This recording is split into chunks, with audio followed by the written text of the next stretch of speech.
نحمده ونصلي على رسوله الكريم أما بعد فأعوذ بالله من الشيطان الرجيم بسم الله الرحمن الرحيم قال الله تبارك وتعالى في القرآن المجيد والفرقان الحميد وأتموا الحج والعمرة لله. وقال الله تبارك وتعالى في القرآن المجيد والفرقان الحميد لله على الناس حج البيت من استطاع إليه سبيلا. محترم حضرات، اللہ جل شانہ نے ہم پر جو دو عبادتیں فرض فرمائی ہیں، دو قسم کی عبادتیں فرض فرمائی ہیں. ایک تو وہ عبادتیں ہیں جن کا تعلق اللہ جل شانہ کی شان جلالی سے ہے، اور ایک وہ عبادتیں ہیں جن کا تعلق اللہ جل شانہ کی شان جمالی سے. نماز اور زکوٰۃ یہ دونوں ایسی عبادتیں ہیں جن کا تعلق اللہ تعالی کی شان مالکیت اور شان جلالی سے. انسان اللہ تعالی کے دربار میں ہاتھ باندھ کر کھڑا ہو جاتا ہے، انسان اللہ تعالی کے سامنے جھک جاتا ہے، رکوع کرتا ہے، انسان اللہ جل شانہ کے سامنے سر ٹیکتا ہے، سجدہ کرتا ہے. اس عبادت سے اللہ تبارک و تعالی کی شان مالکیت ظاہر ہوتی ہے اور شان جلالی ظاہر ہوتی ہے. دوسری عبادتیں اسی طرح سے زکوٰۃ کے ذریعے اللہ تعالی کی شان مالکیت ظاہر ہوتی ہے. ہمارا جو مال ہے وہ اللہ کا دیا ہوا ہے، اصل مالک اللہ تعالی ہے. اللہ تعالی نے جس کے بارے میں حکم فرمایا کہ اس کو اتنا مال دو، لہذا اس کو اتنا مال دینا ضروری ہے، یہ زکوٰۃ ہے. اس سے اللہ تعالی کی شان مالکیت اور شان جلالی ظاہر ہوتی ہے. دوسری وہ عبادت ہے جس سے اللہ جل شانہ کی شان محبوبیت اور شان جمالی ظاہر ہوتی ہے. روزہ ایسی عبادت ہے کہ اللہ تعالی کی شان محبوبیت اور شان جمالی ظاہر ہوتی ہے. روزہ اللہ کے لیے رکھتا ہے آدمی اور اللہ کے لیے بھوکا رہتا ہے، پیاسا رہتا ہے اللہ کی محبت میں، اس سے اللہ کی شان محبوبیت ظاہر ہوتی ہے. اور حج تو ہے ہی عاشقانہ عبادت. انسان اپنی کوئی فکر نہیں کرتا، اللہ تبارک و تعالی کے لیے دیوانہ بن جاتا ہے اور وہ ایسے حالت میں ہوتا ہے کہ اس کو اپنے بالوں کی فکر نہیں، اپنے کپڑوں کی فکر نہیں، سلے ہوئے کپڑے نہیں پہنتا، خوشبو نہیں لگاتا، سر میں تیل نہیں ڈالتا، اور اللہ جل شانہ کے دربار میں پہنچتا ہے اور دیوانہ وار خانہ کعبہ کے چکر لگاتا ہے، اللہ کے گھر کے چکر لگاتا ہے. یہ عاشقانہ عبادت ہے حج. تو اللہ جل شانہ نے یہ عبادت ہمارے لیے ایسی مقرر فرمائی کہ اس سے اللہ تعالی کی شان محبوبیت اور شان جمالی ظاہر ہوتی ہے. حج کے لیے جب ہم جائیں تو ہم کو اس کی معلومات کرنا چاہیے. حج تین قسم کے ہوتے ہیں. ایک تو حج افراد ہوتا ہے جس میں صرف حج کی نیت کر کے اور حج کا ہی احرام باندھ کر کے آدمی یہاں سے جاتا ہے. اور ایک حج تمتع ہوتا ہے جس میں یہاں سے آپ احرام باندھ کر جائیں گے عمرے کا، اور وہاں جا کر عمرہ کر کے آپ احرام کھول دیں گے، اور پھر جتنے دن بھی مکہ شریف میں رہیں گے بغیر احرام کے آپ وہاں پر رہیں گے. حج کی احرام کی پابندی آپ کے اوپر سے ختم ہو جائے گی. پھر جب حج کے دن شروع ہوں گے تو 8 تاریخ کو پھر آپ حج کا احرام باندھیں گے. اسی طرح سے حج قران ہے تیسری قسم. اس میں عمرہ اور حج دونوں کا احرام ایک ساتھ باندھا جاتا ہے. یہاں سے آپ دونوں کا احرام باندھ کر جائیں گے اور وہاں عمرہ کریں گے، لیکن احرام نہیں کھولیں گے. عمرہ کرنے کے بعد بھی آپ کا احرام بندہ رہے گا، اور پھر آپ حج کریں گے اور حج کرنے کے بعد آپ کا احرام کھلے گا. یہ 3 قسمیں حج کی ہیں. عام طور پر لوگ کیونکہ حج تمتع کرتے ہیں، حج تمتع آسان ہوتا ہے، اس لیے میں آپ کو حج تمتع کا طریقہ پہلے بتاتا ہوں. یہاں سے عمرے کا احرام باندھ کر کے جائیں گے.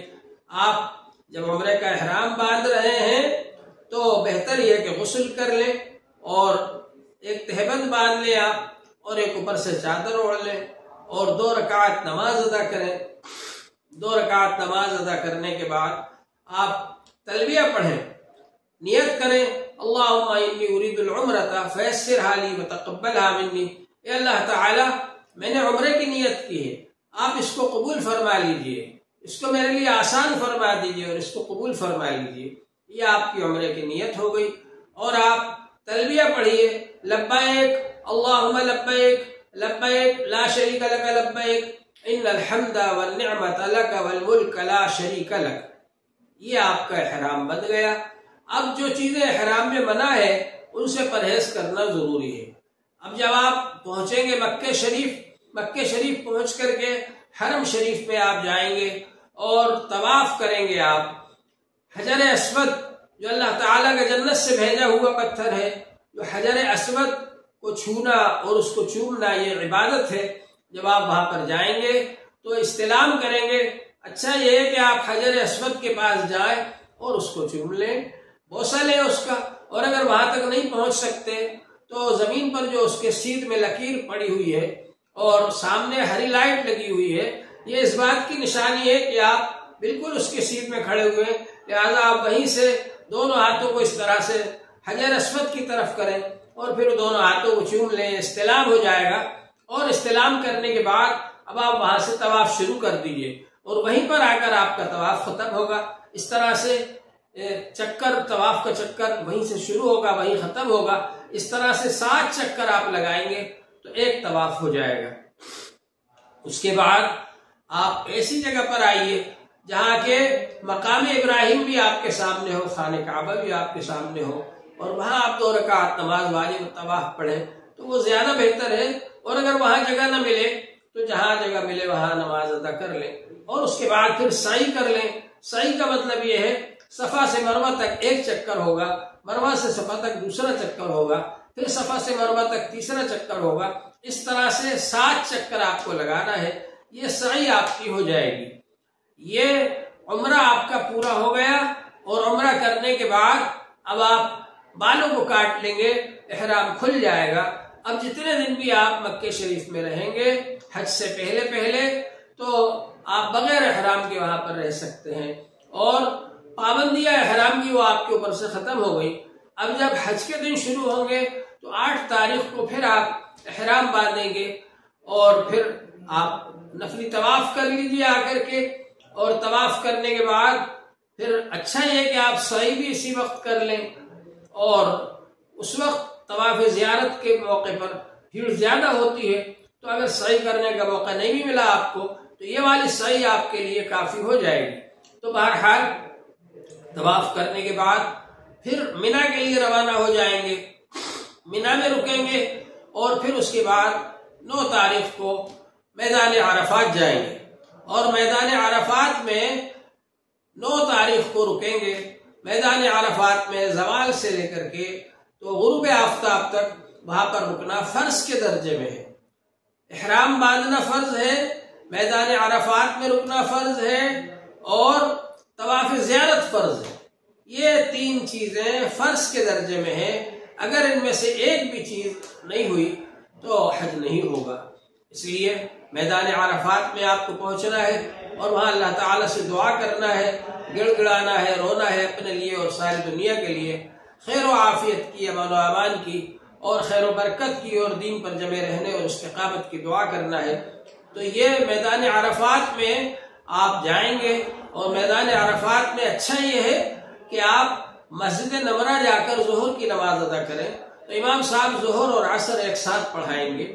اور اگر آپ وہاں پر ظہر نہ پڑھ سکیں تو اپنے خیمے میں ظہر کے وقت میں ظہر پڑھ لیں، عصر کے وقت میں عصر پڑھ لیں، اور غروب آفتاب تک آپ کو وہاں پر رہنا ہے۔ غروب آفتاب کے بعد وہاں سے نکلنا ہے، پھر اس کے بعد آپ کو مزدلفہ آنا ہے۔ راستے میں مغرب نہیں پڑھنا ہے، وہاں بھی نہیں پڑھنا ہے اور راستے میں بھی نہیں پڑھنا ہے، بلکہ جب آپ مزدلفہ پہنچ جائیں تو مزدلفہ پہنچنے کے بعد پھر آپ کو مغرب اور عشاء ایک ساتھ پڑھنا ہے، اور مغرب اور عشاء ساتھ پڑھنے کے بعد میں وہیں آپ کو رات گزارنا ہے مزدلفہ کے اندر۔ یہ رات شب قدر کے برابر درجہ رکھتی ہے، اور وہیں پر آپ کو اللہ تعالیٰ کی عبادت کرنا ہے۔ اور صبح جب آپ وہاں پر فجر پڑھیں گے، اور فجر پڑھنے کے بعد میں وہاں پر آپ اشراق تک رکیں گے، سورج نکلنے تک آپ رکیں گے۔ سورج نکلنے کے بعد پھر آپ مزدلفہ سے روانہ ہوں گے۔ اس کا اہتمام کریں گے آپ۔ اب وہاں پر 70 کنکریاں جمع کر کے اپنے پاس رکھ لیں شیطان کو مارنے کے لیے۔ اور اس کے بعد پھر آپ منا آئیں گے 10 تاریخ کو منا آ کر کے آپ کو بڑے شیطان کو 7 کنکریاں مارنا ہے، اور شیطان کو کنکریاں مارنے کے بعد قربانی کرنا واجب ہے، اور قربانی کرنے کے بعد میں اب آپ بال کتروا لیں یا منڈاوا لیں، بال کا حلق کرنا یا کتروانا یہ بھی واجب ہے۔ یہ آپ کا احرام کھل گیا۔ اب اس کے بعد میں آپ یہاں سے روانہ ہو کر کے 10 تاریخ کو مکہ شریف آ جائیں، کعبہ شریف میں آپ طواف زیارت کر لیں، اور اگر پہلے سے سعی نہ کی ہو ایڈوانس میں تو اس وقت سعی کر لیں طواف زیارت کے ساتھ۔ یہ آپ کا طواف زیارت مکمل ہو گیا، حج مکمل ہو گیا۔ اور جو حضرات کے حج افراد کرنا چاہتے ہیں، صرف حج کرنا چاہتے ہیں، تو وہ شروع ہی میں جب روانہ ہوں گے تو اس وقت حج کا ہی احرام باندھ کر کے جائیں گے، جس کو حج افراد کہا جاتا ہے۔ اور جب وہاں جائیں گے مکہ شریف میں تو پہلے طواف قدوم کریں گے، اور طواف قدوم کرنے کے بعد میں پھر وہاں پر رکیں گے، ٹھہریں گے، تو ان کا احرام بندھا رہے گا، اور ان کو بھی پھر 8 تاریخ کو منا جانا ہے، اور منا میں رک کر کے پھر 9 تاریخ کو میدان عرفات میں جانا ہے، اور میدان عرفات میں دن بھر رکنا ہے، اور غروب کے آفتاب کے بعد پھر مزدلفہ آنا ہے، پھر رات گزارنا ہے، اور پھر مزدلفہ سے سورج نکلنے کے بعد ان کو پھر واپس منا آنا ہے، اور منا آ کر کے پھر ان کو شیطان کو کنکریاں مارنا ہے۔ حج افراد میں قربانی نہیں ہے، لہذا وہ کنکریاں مارنے کے بعد میں اپنے بال کٹوا لے، اور بالوں کو کاٹنے کے بعد یا حلق کروانے کے بعد، مونڈنے کے بعد وہ احرام سے باہر آ جائیں گے، احرام کھل جائے گا ان کا، اور پھر طواف زیارت کرنے جائیں گے۔ تو اس طرح سے ان کو کرنا ہے۔ اور آپ جو 10 تاریخ کو طواف زیارت کرنے کے لیے آ گئے، پھر اس کے بعد آپ کو جانا ہے دوبارہ منا کے اندر رکنا ہے۔ 11 تاریخ کو بھی آپ کو کنکریاں مارنا ہے، تینوں شیطانوں کو 7 کنکریاں مارنا ہے، ایک کنکری کر کے 7 کنکری ایک شیطان کو ماریں گے، پھر دوسرے شیطان کو اسی طرح ایک کنکریاں کر کے 7 کنکریاں ماریں گے، پھر اسی طرح تیسرے شیطان کو ایک کنکری کر کے 7 کنکریاں ماریں گے، پھر اسی طرح 12 تاریخ کو بھی آپ کو کنکریاں مارنا ہے۔ پہلے شیطان کو آپ ایک کنکری کر کے 7 کنکریاں ماریں گے، پھر دوسرے شیطان کو ایک کنکری کر کے 7 کنکریاں ماریں گے، پھر تیسرے شیطان کو ایک کنکری کر کے 7 کنکریاں ماریں گے۔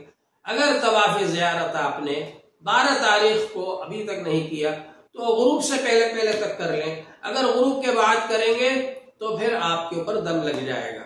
اور اگر آپ 12 تاریخ کو وہاں رکتے ہیں منا کے اندر تو پھر 13 تاریخ کی بھی رمی کرنے کے بعد وہاں سے آئیں گے آپ، تو اس طرح سے آپ کا حج ہوگا۔ اور جو حضرات کے حج قران کرتے ہیں تو وہ یہاں سے روانہ ہونے کے وقت میں ہی شروع میں ہی وہ عمرے کا اور حج کا دونوں کی نیت ایک ساتھ کریں گے۔ اس کو قران کہتے ہیں، قران کے معنی ملانا، یعنی دونوں کو ملا کر کے وہ احرام باندھ رہے ہیں۔ احرام باندھتے وقت دونوں کی نیت کریں گے، اور پھر اس کے بعد میں جب جائیں گے وہ تو پہلے عمرہ کریں گے، پہلے جا کر طواف کریں گے وہ، اور طواف کرنے کے بعد میں پھر واجب الطواف نماز پڑھیں گے، پھر سعی کریں گے۔ یہ ان کا عمرہ پورا ہو گیا، لیکن ان کا احرام نہیں کھلے گا، احرام بندہ رہے گا۔ پھر اس کے بعد اسی احرام کے ساتھ وہ حج کے لیے روانہ ہو جائیں گے، منا میں قیام کریں گے، پھر اس کے بعد میں 9 تاریخ کو میدان عرفات میں دن بھر قیام کریں گے۔ میدان عرفات کے اندر دن بھر ٹھہرنا یہ فرض کے درجے میں ہے، وہاں پر رکیں گے، غروب آفتاب کے بعد وہاں سے نکلیں گے تو پھر مزدلفہ میں آ کر کے رات ٹھہریں گے، پھر دوسرے دن صبح سورج نکلنے کے بعد وہ وہاں سے مزدلفہ سے نکلیں گے تو پھر وہ منا آ جائیں گے، اور منا میں آ کر کے شیطان کو کنکریاں ماریں گے۔ 10 تاریخ کو آخری شیطان کو، بڑے شیطان کو 7 کنکریاں مارنا ہے، اور اس کے بعد میں قربانی کرنا ہے، اور قربانی کرنے کے بعد میں بالوں کو منڈا لینا ہے یا کترا لینا ہے۔ یہ آپ کا حج قران پورا ہو گیا۔ تو اتنا یاد رکھیں آپ کہ حج قران میں بھی قربانی ہے، اور حج تمتع میں بھی قربانی ہے، اور حج افراد میں قربانی نہیں ہے۔ تو اس کے بعد آپ جب قربانی کر لیں گے تو بال کاٹ لیں گے، اور بال کاٹنے کے بعد آپ کا احرام کھل جائے گا، اور اب وہ آپ طواف زیارت کے لیے چلے جائیں گے۔ 10 تاریخ کو طواف زیارت آپ کر لیں گے۔ اگر 10 کو نہیں کر پائے 11 کو کر لیں، 11 کو نہیں کر پائے 12 کو کر لیں، مغرب سے پہلے تک۔ اگر 12 کو مغرب سے پہلے تک آپ نے طواف زیارت نہیں کیا تو پھر آپ کے اوپر دم لگ جائے گا۔ اس طرح سے طواف زیارت کرنے سے آپ فارغ ہو جائیں گے، آپ کا حج مکمل ہو جائے گا۔ اب آپ وہاں پر 11 تاریخ کو بھی کنکری ماریں گے مینا کے اندر تینوں شیطانوں کو، اور 12 تاریخ کو بھی کنکری ماریں گے آپ، اور 12 تاریخ کو کنکری مار کر پھر آپ مکہ شریف آئیں گے۔ اور اگر 12 تاریخ کو آپ وہاں پر رک گئے غروب تک تو پھر آپ رات میں بھی رکیں گے وہاں پر، اور 13 تاریخ کو کنکری مار کر پھر آپ آئیں گے۔ تو اس طرح سے آپ کا حج مکمل ہو جائے گا۔ یہ حج کا بہت آسان طریقہ ہے، مختصر طریقہ ہے جو میں نے آپ کے سامنے بتایا ہے۔ اللہ جل شانہ ہم سب کو اپنے دربار میں حاضری کی توفیق عطا فرمائے، زیارت حرمین شریفین کی توفیق عطا فرمائے، اور حج کرنے کی توفیق عطا فرمائے۔ جب آپ یہاں پر حج سے فارغ ہو گئے تو اب آپ مدینہ شریف حاضر ہوں گے۔ مدینہ شریف حاضر ہونا یہ بہت بڑی سعادت کی بات ہے۔ حضور پاک صلی اللہ علیہ وسلم نے ارشاد فرمایا کہ من زار قبری وجبت له شفاعتی، جس نے میری قبر کی زیارت کی اس کے لیے میری شفاعت واجب ہو گئی۔ مدینہ شریف آئے، اور مدینہ شریف میری عز الجنہ ہے، جس کے بارے میں حضور پاک صلی اللہ علیہ وسلم نے ارشاد فرمایا کہ ما بین ممبری و حجرتی روضۃ من ریاض الجنہ، میرے ممبر کے درمیان اور میرے حجرے کے درمیان یہ روضہ ہے، جنت کی کیاری ہے۔ تو جنت کی کیاری ہے، اس جنت کی کیاری میں جو کہ جنت سے آیا ہے یہ زمین کا ٹکڑا، اگر آپ جائیں پہنچ جائیں اور اللہ سے دعا کریں کہ اللہ تبارک و تعالیٰ آپ نے اپنی مہربانی سے یہاں تک مجھے پہنچا دیا، اب آپ آخرت میں مجھے جنت عطا فرما دیجیے گا۔ اور آپ کا یہ اصول ہے کہ جو جنت میں آپ داخل کر دیتے ہیں اس کو نکالتے نہیں ہیں، تو آپ آخرت کی جنت بھی مجھے نصیب فرما دیجیے گا، یہ دعا کریں۔ اور روزہ اثر پر پہنچ کر سلام عرض کریں رسول پاک صلی اللہ علیہ وسلم کی خدمت میں۔ حضور پاک صلی اللہ علیہ وسلم نے ارشاد فرمایا ہے جو میں نے روزے پر پہنچ کر مجھ کو میرے اوپر درود شریف پڑھتا ہے اس کو میں خود سنتا ہوں، اور جو شخص دور سے پڑھتا ہے تو وہ مجھ تک پہنچایا جاتا ہے۔ تو بہرحال کتنی خوش نصیبی کی بات ہوگی کہ حضور پاک صلی اللہ علیہ وسلم کے روزے اثر پر جا کر کے براہ راست حضور پاک صلی اللہ علیہ وسلم کی خدمت میں سلام عرض کیا جائے، یہ بڑی خوش نصیبی کی بات ہوگی۔ اپنی طرف سے اور اپنے دوستوں کی طرف سے، رشتہ داروں کی طرف سے جنہوں نے بھی کہا ہو سلام عرض کر سکتے ہیں آپ وہاں پر۔ تو اللہ جل شانہ نے یہ آپ کو موقع عطا فرمایا۔ اور مدینہ شریف میں ایک جگہ ہے قباء، جہاں حضور پاک صلی اللہ علیہ وسلم نے قیام فرمایا تھا، اور جہاں پر آپ کو نماز پڑھنے کا اللہ جل شانہ نے حکم فرمایا، اور آپ نے وہاں پر مسجد تعمیر کروائی، اور جن لوگوں نے وہاں مسجد تعمیر کی ان کے بارے میں اللہ تبارک و تعالی نے خوشخبری دی، فیہ رجال یحبون ان یتطہروا، اس مسجد میں ایسے لوگ ہیں جو خوب پاکی حاصل کرنے کو پسند کرتے ہیں۔ تو حضور پاک صلی اللہ علیہ وسلم وہاں پر تشریف لے جاتے تھے۔ لمسجد اسس علی التقوی، جس مسجد کی بنیاد تقوی پر ہے وہ زیادہ حقدار ہے کہ آپ وہاں جا کر نماز ادا کریں۔ حضور پاک صلی اللہ علیہ وسلم نے ارشاد فرمایا کہ مسجد قباء میں جا کر کے 2 رکعت نماز پڑھنا عمرے کے برابر ثواب رکھتا ہے۔ اس لیے آپ یہاں پر مسجد نبوی کے اندر تو 8 نمازیں، 8 دن تک آپ نمازیں پڑھیں گے، پانچوں نمازیں 8 دن تک پڑھیں گے، 40 نمازیں ہوں گی، اور یہ 40 نمازیں آپ پڑھ لیں گے تو آپ کو جہنم سے آزادی کا پروانہ مل جائے گا، نفاق سے آزادی کا پروانہ مل جائے گا۔ تو کوشش کریں کہ آپ کی 40 نمازوں میں سے کوئی نماز نہ چھوٹنے پائے، اور اس کے علاوہ آپ کو جو وقت ملے فجر سے ظہر کے درمیان میں یا ظہر سے عصر کے درمیان میں، تو آپ قباء جا کر کے 2 رکعت نماز ادا کر لیں، اس کا عمرے کے برابر ثواب ہے۔ کیونکہ مدینہ پہنچنے کے بعد وہ آپ عمرہ نہیں کر پا رہے تو آپ 2 رکعت نماز مسجد قباء میں جا کر پڑھ لیں گے تو اس کا عمرے کے برابر ثواب ملے گا۔ اس کے علاوہ وہاں پر زیارت کی اور جگہ ہیں، احد پہاڑ ہے، وہاں بھی جا سکتے ہیں۔ اسی طرح مکہ شریف میں جو زیارت کی جگہ ہیں وہاں بھی جا سکتے ہیں، لیکن سب سے زیادہ فضیلت وہاں پر طواف کرنے کی ہے۔